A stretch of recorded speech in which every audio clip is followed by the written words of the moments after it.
Okay, तो writing task हम करने जा रहे हैं, जिसमें मैंने पिछली वीडियो के अंदर आपको पैराफ्रेज किस तरह से किया जाता है उसमें मैंने आपको कुछ क्वेश्चन दिए थे, उनका आपने पैराफ्रेजिंग किया था। तो अभी आप उसके जो आगे थीसिस एंड आउटलाइन में क्या लिख सकते हो वो मैं आपको आज इस वीडियो में बताने जा रहा हूँ। राइटिंग के अंदर आपको पता है इंट्रो होती है, BP1 होता है और BP2 होता है और लास्ट में कंक्लूजन होती है। और इंट्रो के अंदर आपको 4 थिंग्स का ध्यान रखना पड़ता है। पहला जो सेंटेंस होता है वो आपका बैकग्राउंड होता है, जो सेकंड सेंटेंस आपका होता है वो पैराफ्रेज होता है, जो क्वेश्चन में दिया होता है उसके अकॉर्डिंग आपको पैराफ्रेज करना होता है, और थर्ड सेंटेंस और फोर्थ सेंटेंस जो आप डालोगे सिंगल सेंटेंस ही उसका डाल देना। तो उसके अंदर आपको थीसिस एंड आउटलाइन लिखनी पड़ती है, जो यहाँ पर मैं आपको बताऊँगा।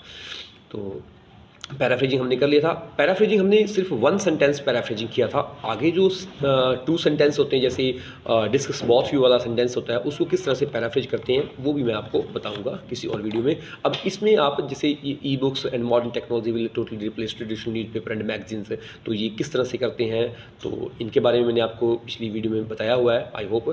तो आप वहाँ से जाके ये देख सकते हो।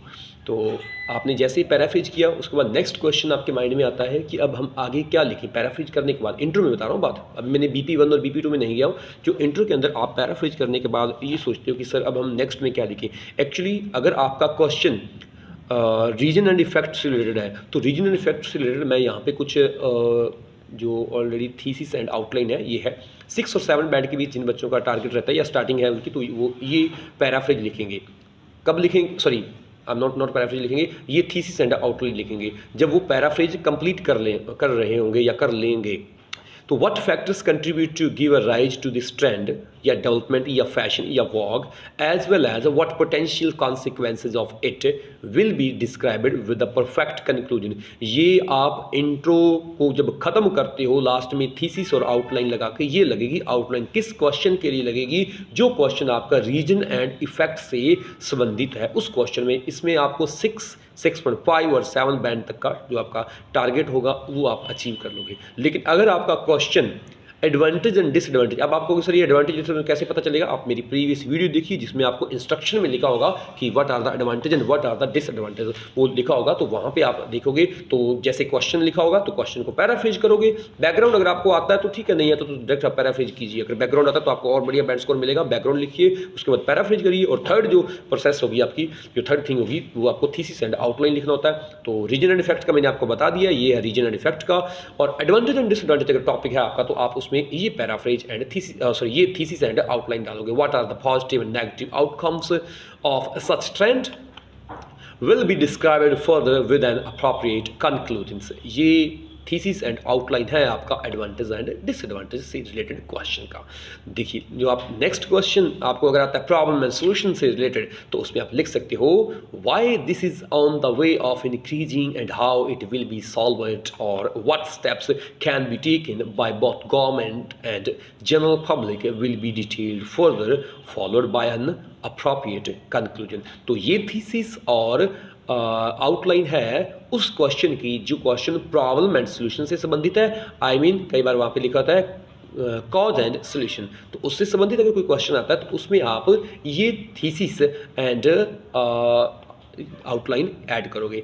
अब हम बताते हैं कि जो आपको 8 और 9 बैंड का जो आपका टारगेट है ये तो ठीक है, आप क्रैम कर लोगे, ये यहाँ से लेके 6 और 7 बैंड वाले आप क्रैम कर लोगे। लेकिन जो 7 से ऊपर बैंड स्कोर है, 7.5 बैंड स्कोर है, 8 बैंड स्कोर है, उसमें आप क्या करोगे। एक्चुअली आप उन क्वेश्चनों के जब पैराफ्रेजिंग के बाद थीसिस एंड आउटलाइन लिख रहे होते हो तो आपको कुछ वर्डिंग अपने से ऐड करनी पड़ती है। इनको आप इन वर्ड्स को क्रैम कर लीजिए, लेकिन जो उसके रीजन होंगे, 2 रीजन होंगे, वो आपको आगे लिखने पड़ेंगे। देखिए यहाँ पे रीजन एंड इफेक्ट का जो 8 और 9 बैंड स्कोर का टारगेट है जिनके बच्चों का है वो इस तरह से लिखेंगे। सच डेवलपमेंट मतलब ऊपर कोई भी जो डेवलपमेंट होगा या इंटरनेट के बारे में किसी के बारे में, इज प्राइमरली ड्यू टू, यहाँ पे एक रीजन आ जाएगा और यहाँ पे दूसरा रीजन आ जाएगा जो आप BP1 में एक्सप्लेन करोगे।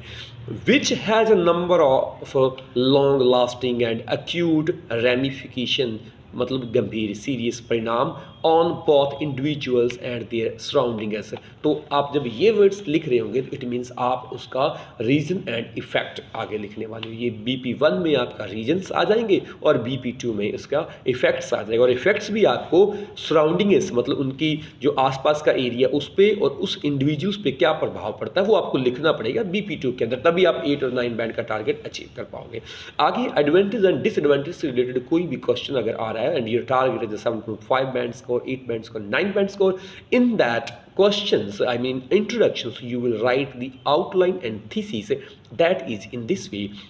Like in this essay, I will outline what I consider to be the potential advantage of जो किसी वहाँ पे जो क्वेश्चन दिया हुआ है उसके क्या एडवांटेज है, मतलब जो भी वहाँ पे आपको टॉपिक मिला है, that I feel are likely to occur as well as some of the negative outcomes. अब आप नेगेटिव आउटकम्स मतलब उसके कुछ डिसएडवांटेज बता रहे हो और कुछ उसके पोटेंशियल एडवांटेज के बारे में बात कर रहे हो, तो आपको यहाँ पे भी कुछ वर्डिंग ऐड करनी पड़ेगी जिससे आपका टारगेट 7.5 और 8 बैंड जो भी आपका टारगेट है you will achieve easily. Next आप इसको इस तरह से भी लिख सकते हो इसी क्वेश्चन को, this essay will discuss the possible positive and negative effects of this phenomena on किसी जिस पर वो उसका प्रभाव पड़ता है, using examples from recent psychological studies to demonstrate points and prove the arguments. तो अभी कोई आप वहाँ पे क्वेश्चन जब एग्जाम्पल डालोगे तो रिसेंट साइकोलॉजिकल स्टडी से कोई एग्जाम्पल डालोगे जिससे पता चलेगा कि उसका पॉजिटिव भी है या नेगेटिव भी प्रभाव पड़ा है किसी पर।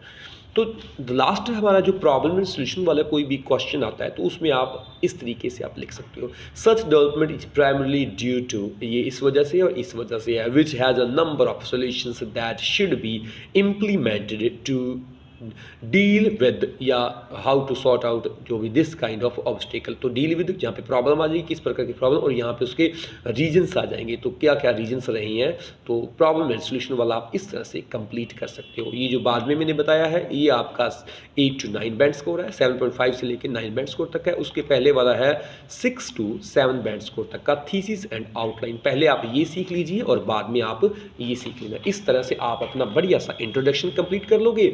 इससे पहले आपको भी पता थीसिस एंड आउटलाइन से पहले हम पैराफ्रेजिंग करते हैं एंड इवन उससे भी पहले हम बैकग्राउंड लिखते हैं। बैकग्राउंड जिन बच्चों को नहीं लिखना आता तो कोई बात नहीं बेटा, आप बैकग्राउंड ट्राई कीजिए, नहीं आता तो कोई बात नहीं, सीधा पैराफ्रेज कीजिए। तो आपको मैंने पिछली वीडियो में यहाँ से स्टार्टिंग करवाया था कि ये पहले क्वेश्चन होगा, यहाँ पे इंस्ट्रक्शन होगी और इस प्रकार के जो भी क्वेश्चन आपसे आते हैं उसकी मैंने आपको थीसिस भी बता दी है और आउटलाइन भी बता दिया है और किस तरह से आप उसका पैराफ्रेज करते हो ये मैंने पिछली वीडियो में बता दिया है। तो ये हमारी जो ई-सॉफ्ट की बुक है उसके अंदर ये सभी चीज़ें अवेलेबल हैं। अगर आप बुक गेट करना चाहते हो, रिसीव करना चाहते हो तो आप हमें कॉन्टैक्ट करके इसकी बुक भी ले सकते हो। इसकी 2 बुक्स हैं, टास्क 1 के लिए भी एक बुक है और टास्क 2 के लिए भी एक अलग से बुक है, तो आप दोनों बुक्स ले सकते हो। हमें इनबॉक्स में मैसेज कीजिए, हम आपको बुक ये सेंड कर देंगे। ओके, तो कल हम या नेक्स्ट टाइम हम डू यू एग्री डिसएग्री इसकी क्या पैराफ्रेजिंग कैसे होगा, क्या इसकी थीसिस एंड आउटलाइन बैठेगी, हम उसके बारे में किसी नेक्स्ट वीडियो में बात करेंगे। सो अभी के लिए इतना ही। Please take care of you. Thank you very much for attending this lectures. I will see you in the next lecture. Till then take care and bye bye.